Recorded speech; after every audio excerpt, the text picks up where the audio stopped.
Hello guys, entrepreneurship का ये part number 6 है और इसमें आज हम स्टडी करेंगे the entrepreneurship creative response to society and work problem. कि एंटरप्रेन्योरशिप जो है वो सोसाइटी और जो हमारे कुछ काम की समस्याएं होती हैं उनके लिए किस तरह से रिस्पॉन्स करता है।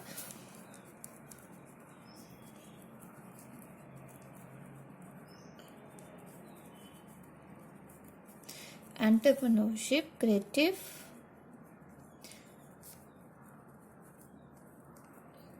response to the society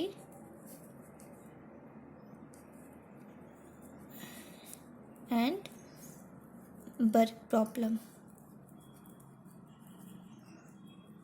okay, तो आई थिंक आपको ब्लर दिख रहा होगा, पर आप जस्ट मेरी वॉइस को सुन के अंडरस्टैंड कर सकते हैं।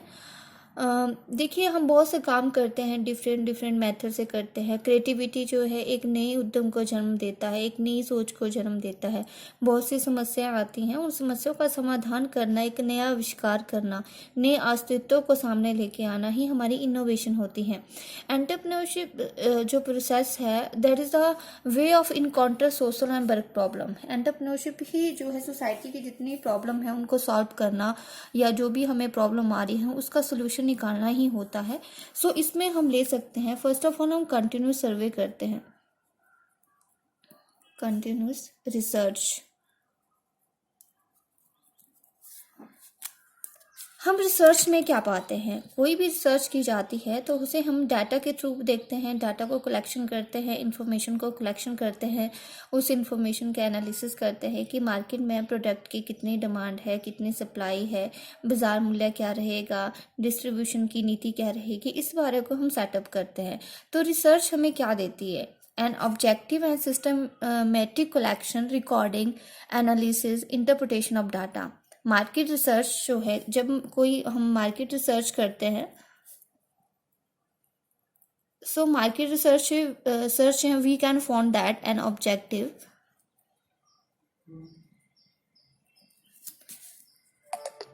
And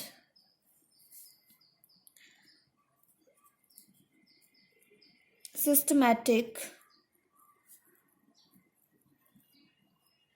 collection, recording, analysis and interpretation of data। Data को रिकॉर्ड करना, उसको एनालाइज करना, उसकी इंटरप्रिटेशन करना, and to provide creative response to society and the work problem. जब हम डाटा के आधार पे कोई ऑब्जेक्टिव बनाते हैं, उसका सिस्टमैटिक कलेक्शन करते हैं, रिकॉर्डिंग करते हैं, एनालिसिस करते हैं, तो हम पार्टिकुलरली कोई प्रॉब्लम को सॉल्व करते हैं। मार्केट रिसर्च से हमें क्या फ़ायदा होता है? अगर हम मार्केट रिसर्च करते हैं तो उससे हमें क्या बेनिफिट होगा, एक एंटरप्रेन्योरशिप को क्या बेनिफिट होगा? तो उसके लिए सबसे पहले तो हमारा जितना भी रिस्क होगा वो मिनिमाइज होगा। अगर कोई चीज़ हम ऐसे ही इम्प्लीमेंट कर देंगे मार्केट में तो उससे हमें रिस्क ज़्यादा रहता है। अगर हम एनालिसिस करके इम्प्लीमेंट करते हैं तो हमारा रिस्क कम होता है। दूसरा है स्टडी द चेंजेस। मार्केट के इन्वायरमेंट में चेंजेस हो सकते हैं, डिमांड और सप्लाई में लगातार चेंजेस रहते हैं। तो बाज़ार के बेहतर तरीके को समझने के लिए, और जब हम बाज़ार का सर्वेक्षण करते हैं, रिसर्च करते हैं, एनालिसिस करते हैं, तो हम चेंजेस को अच्छे से समझते हैं। थर्ड वन है गाइड प्रोडक्शन। मार्केट रिसर्च हमें प्रोडक्शन के लिए गाइडलाइन मिलती है कि हमें कितनी डिमांड आ रही है, कितना हमें मैन्युफैक्चर करना है, कितनी सप्लाई करनी है। सो उसके लिए हेल्पफुल रहती है रिसर्च। नेक्स्ट वन है मार्केट साइज एंड शेयर।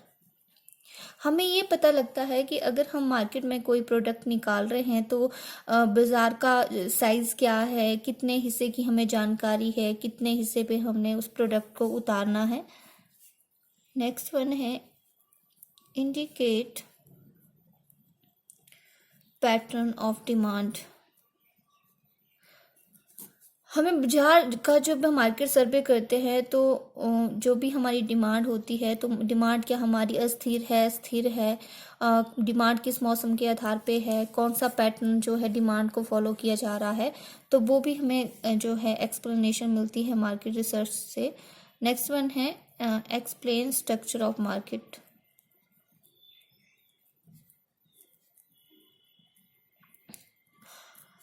जो भी हमारा मार्केट रिसर्च है उससे हमें जो मार्केट के स्ट्रक्चर के बारे में पता चलता है, स्मॉल मार्केट है, बिग मार्केट है, कहाँ पे हम अपने प्रोडक्ट को लॉन्च कर सकते हैं। बाइंग के हैबिट के बारे में पता चलता है कि लोग किस तरह के प्रोडक्ट को खरीदना पसंद करते हैं। एंड जो यूनिक सेलिंग प्रोपोजिशंस है, यूएसपी है, उसको उसका भी उत्पाद की विशेषता के बारे में पता चलता है, यूनिक सेलिंग प्रोपोजिशन के बारे में पता चलता है। एंड कौन सा ट्रेंड जो है वो मार्केट में इम्प्लीमेंट है, और किसी तरह की प्रॉब्लम है तो उस प्रॉब्लम को हम किस तरह से सॉल्व कर सकते हैं।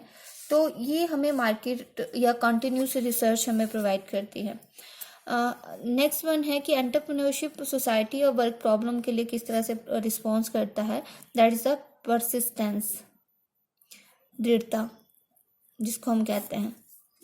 हो जब भी हम लक्ष्यों की प्राप्ति करते हैं, ऑब्जेक्टिव की प्राप्ति करते हैं, तो आप देखेंगे कि अपने ऑब्जेक्ट को पाने के लिए बहुत से हर्डल्स रहते हैं। उन हर्डल को किस तरह से दूर किया जाए, उसको किस तरह से विफल किया जाए। तो हमेशा ही आपको ना धैर्य रखना बहुत ज़रूरी है, क्योंकि हो सकता है स्टार्टिंग में जब आप अपनी एंटरप्रेन्योरशिप स्टार्ट करेंगे तो आपको कम आपके बायर होंगे, कम उपभोक्ता होंगे, आपको लेबर की कमी रहेगी, फाइनेंस की कमी रहेगी, बहुत सी मुसीबतें का सामना आपको करना पड़ेगा। लेकिन धीरे धीरे जो है, अगर आप में दृढ़ता है, कंटिन्यूसी है, स्टेबिलिटी है, तो आप बहुत आगे जाएंगे। इसलिए एंटरप्रेन्योरशिप में एक दृढ़ता होना ज़रूरी है। नेक्स्ट वन है आपका सिस्टमैटिक प्लानिंग। प्लानिंग जो है भविष्य से रिलेटेड होती है। What to do, how to do, when to do, where to do. So हमें प्लानिंग करते रहना चाहिए, हमें अपॉर्चुनिटी की खोज करनी चाहिए, हम उस अपॉर्चुनिटी को किस तरह से इम्प्लीमेंट कर सकते हैं, किस तरह से मार्केट में उतार सकते हैं। और जो भी, चाहे सामाजिक हर्डल्स हो, चाहे वो आपके कार्य से रिलेटेड कोई भी प्रॉब्लम हो, काम करते वक्त कोई भी प्रॉब्लम है, तो उसके लिए प्लानिंग करना बहुत ज़रूरी है। आपकी सिस्टमेटिक प्लानिंग होगी तो आप चीज़ों को अच्छे से सॉल्व कर सकते हैं। पॉजिटिव एटीट्यूड, एक एंटरप्रेन्योर को हमेशा ही पॉजिटिव एटीट्यूड में रहना चाहिए। किसी भी चीज़ को आप देखेंगे पॉजिटिव वे में देखें। अगर आप नेगेटिव चीज़ों को ज़्यादा लेके चलेंगे तो आपकी लाइफ में नेगेटिव चीज़ें होने लग जाती है। सो एंटरप्रेन्योरशिप को जो भी काम करना है, चाहे वो समाज के लिए करना है, चाहे वो अपना काम कर रहा है, तो उसका दृष्टिकोण जो है वो पॉजिटिव एटीट्यूड होना चाहिए।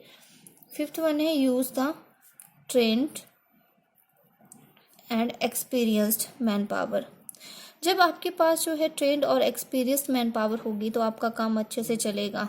अगर आपका वर्कर स्किलफुल है, नॉलेजफुल है, ट्रेनिंग उसको दी गई है, तो वो अच्छे से काम करेगा। आपने जो भी सामाजिक कार्य करने हैं या फिर आपकी कार्य समस्याएं हैं, उनको हल करने के लिए आपके पास कुशल या अनुभवी जो लोग होने बहुत ज़रूरी हैं। आपको वर्क प्रॉब्लम है, सोसाइटी से रिलेटेड प्रॉब्लम है, तो आपके पास अगर स्किलफुल मैन पावर है तो अच्छे से वो काम को सॉल्व कर सकती है। कोई भी हर्डल आएगी, कोई भी प्रॉब्लम आएगी, तो उसका सिस्टमेटिकली वो उस चीज़ को, प्रॉब्लम को निकालेंगे। सिक्स्थ वन है आपके पास appropriate information system.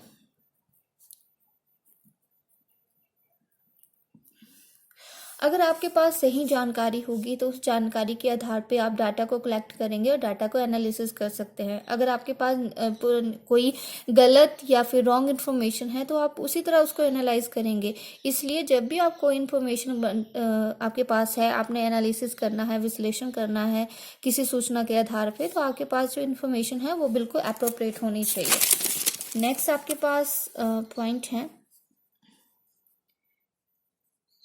in adequate management of finance।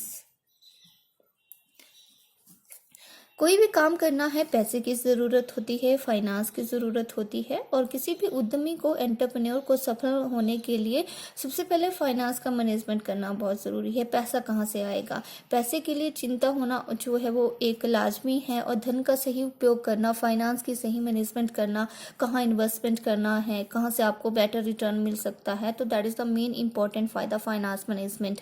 Entrepreneur को ये फाइनेंस की मैनेजमेंट करना आनी चाहिए। नेक्स्ट वन है accepting challenges and changes। Entrepreneur को कंटिन्यूस एनवायरनमेंट में होने वाले चैलेंजेस और चेंज को एक्सेप्ट करना आना चाहिए, क्योंकि हमारा एनवायरनमेंट जो फ्लेक्सिबल है, चेंज होता रहता है, परिस्थितियां चेंज होती है, चुनौतियां आती रहती है, तो उन चुनौतियों को एक्सेप्ट करना आना चाहिए। उन प्रॉब्लम को किस तरह से टैकल करना है, किस तरह से सॉल्व करना है, वो एंटरप्रेन्योरशिप को अगर ऐसा आता है एंटरप्रेन्योर को, तो वो अच्छे से सोसाइटी की प्रॉब्लम को या काम में जो भी प्रॉब्लम आती है उनको वो सॉल्व कर सकता है। नेक्स्ट वन है टेकिंग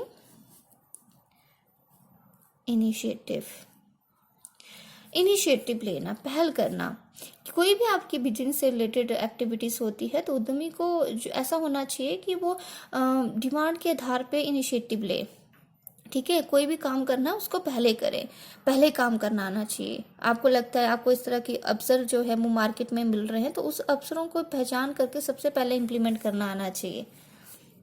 नेक्स्ट वन है लुकिंग फॉर अपॉर्चुनिटीज़।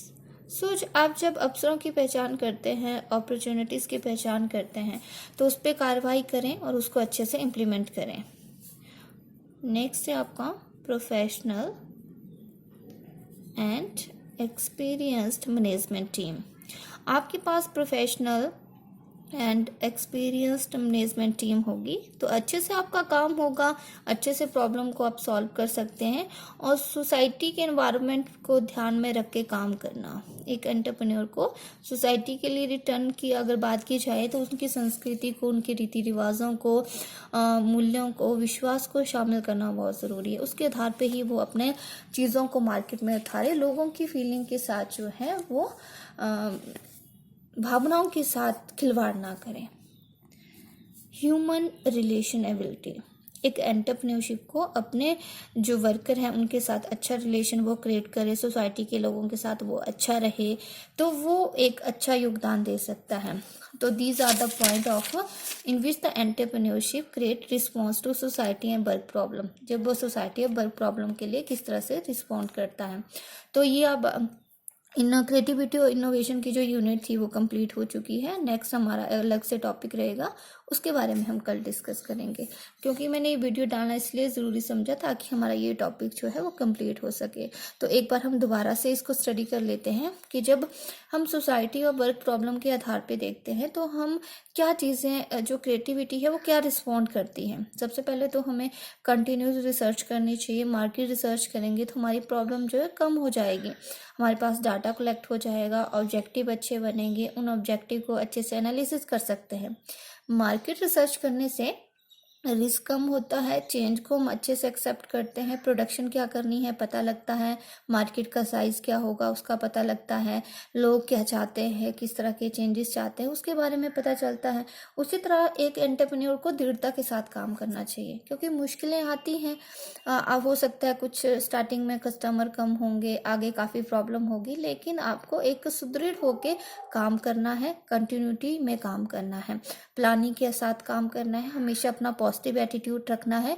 ट्रेंड लोगों को अपने काम में लगाएं, प्रोफेशनल लोगों को काम में लगाएं, आपके पास इंफॉर्मेशन है उसका सही यूज़ करें, अवसरों की पहचान करें, इन्वायरमेंट को प्रोटेक्ट करें, लोगों की भावनाओं के साथ ना खेलें, लोगों के साथ मिलकर काम करें, कल्चर के साथ काम करें, सोसाइटी के साथ मिलकर काम करें।